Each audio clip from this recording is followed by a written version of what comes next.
Okay guys, let's go ahead now and get a phone number for your business.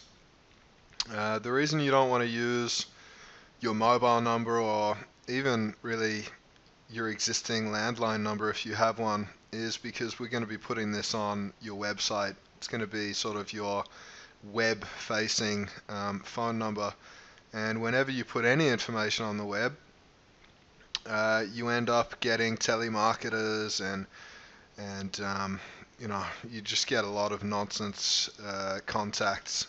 So this phone number really is just the phone number for your website. So you can tell that people calling this phone number specifically are people who are getting in touch with you via the website.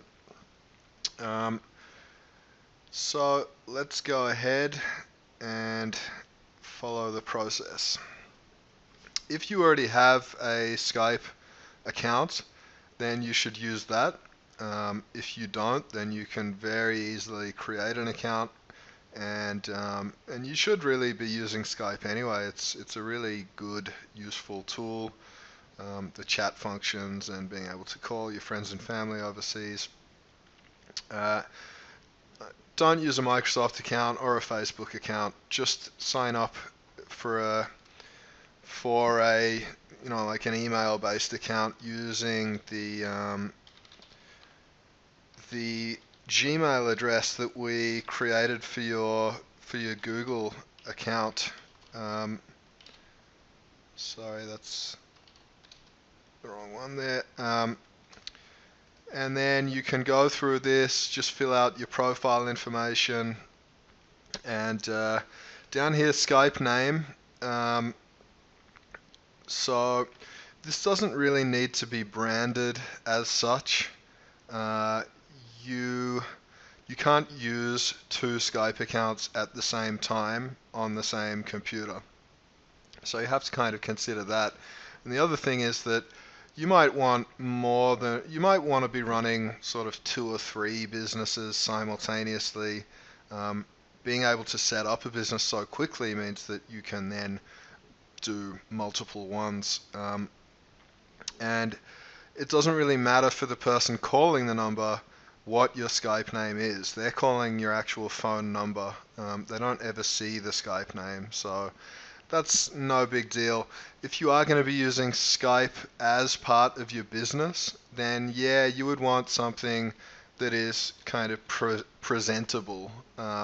So I've got Techstarter as my Skype name, just plain Techstarter, which I quite like.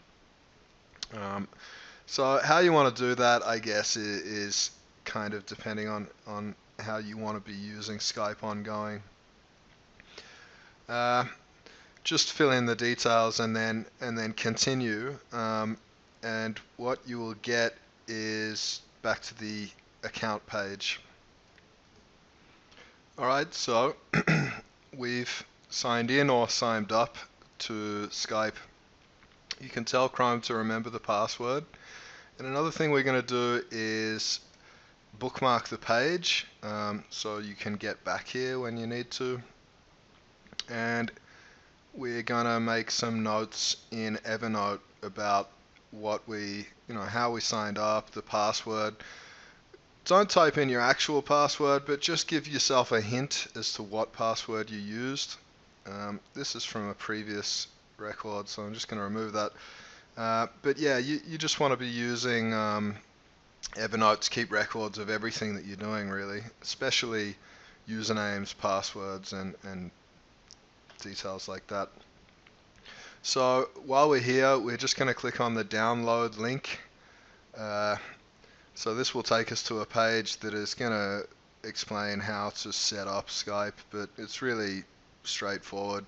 This is the file downloading, so I can just click back to get back to where we were.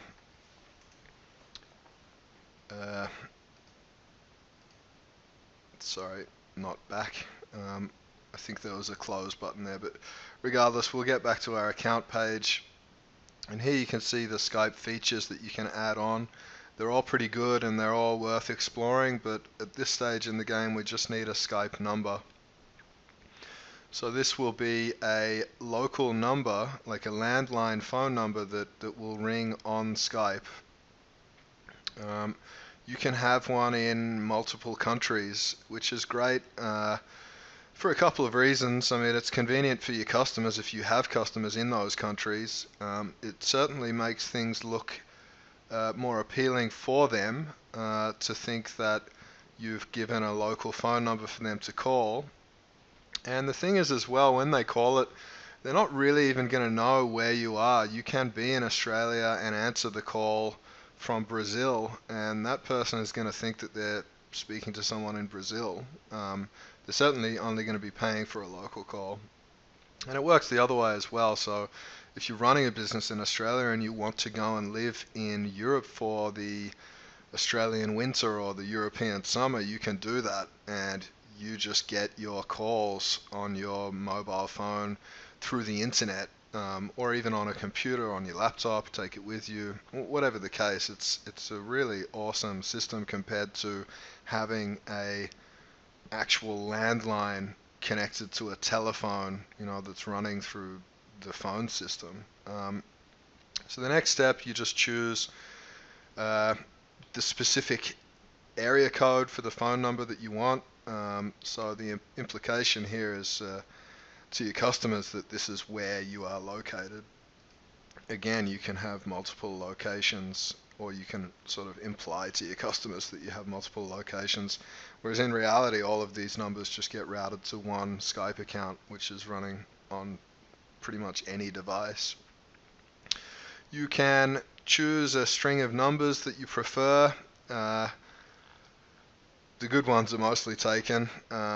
You'll see that I used 123 for the text data phone number here for the website. Managed to get one there. Doesn't really matter at the end of the day. Go for something that you feel is easy to remember, or easy to kind of relay. Click on continue, and then the next step, it's going to ask you how long you want to subscribe for. And this is the usual question when you're going for a subscription, is if you commit for longer, you pay less. It's really cheap either way. 3 months is going to cost you 24 Aussie dollars, so $8 a month. Now, don't worry that these have different names. So one's called a Skype number and one's called an online number. They're the same thing. It's just one that is a 3-month and one's a 12-month. And you'll see there you save 2 months worth of subscription by going for 12 months. 12 months is not a long time in business, so I would say just go for the 12 months straight up. Just punch in your billing address details here. I believe this is used for the actual invoice, so you should use your business address there. Alright, here we can we just pay. You pay the $80 or the $24 depending on what you selected. This is pretty straightforward. I imagine that you've done this a million times before, but I just wanted to make a note that I recommend always using PayPal for online transactions. The reason for that is that PayPal is set up for the internet. It's set up for security. You don't have to punch in your credit card details every time you use it. You don't have to refer to your credit card every time you use it. You just have to remember a username and password for PayPal rather than a whole string of numbers.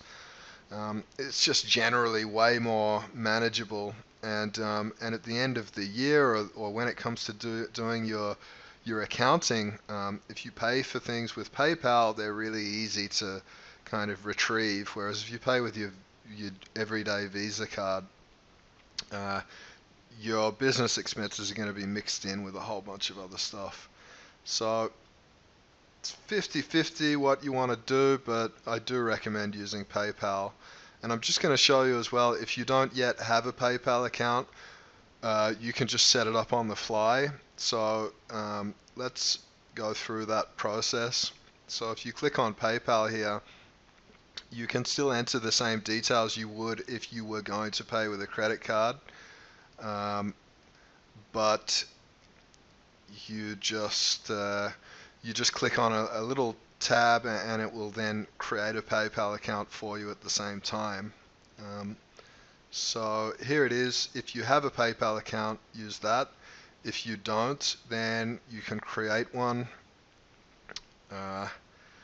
Again, same details as if you were paying with a credit card, but a couple of extra things here.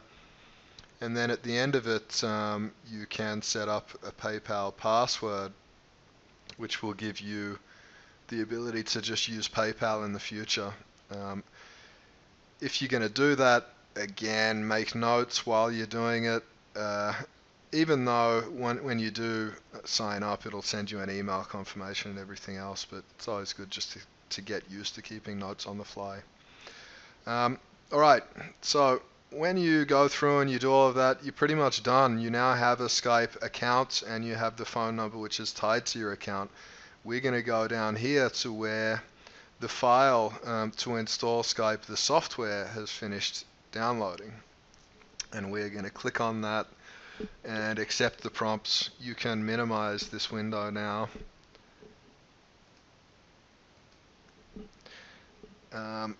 And this will come up. Alright, so run Skype when the computer starts. Yes, we'll go with that. Use click to call. We may as well just do that. We'll explain how that works later on. This one, no, you don't want you don't want Bing to be your search engine. It's rubbish. You don't want MSN to be your homepage. This is Microsoft trying to force some other of their products onto you. So it doesn't take long at all for Skype to be installed. And then the first thing you do is just sign in. We used a Skype name to create the account. The details I put in before were just a dummy account, and I didn't actually buy that number, so I'm going to sign in using my actual TechStarter account here. And all we need to do here, I mean, everything's already configured now. It wants me to do a couple of things, set a profile picture and set up sound, but I'm not going to bother doing that right now. Your computer, I'm assuming, is already set up for sound. And we can add a profile picture later on as well. The point of this is just simply to set up the receiving phone calls. Okay, seems like Skype really insists on having a picture, so I'm just going to browse my computer to where there are some sample pictures, and I'm going to use that. So that's fine. Now I can start using Skype. Alright, so I just want to demonstrate here two things. One is how to change your voicemail message. So it's in here let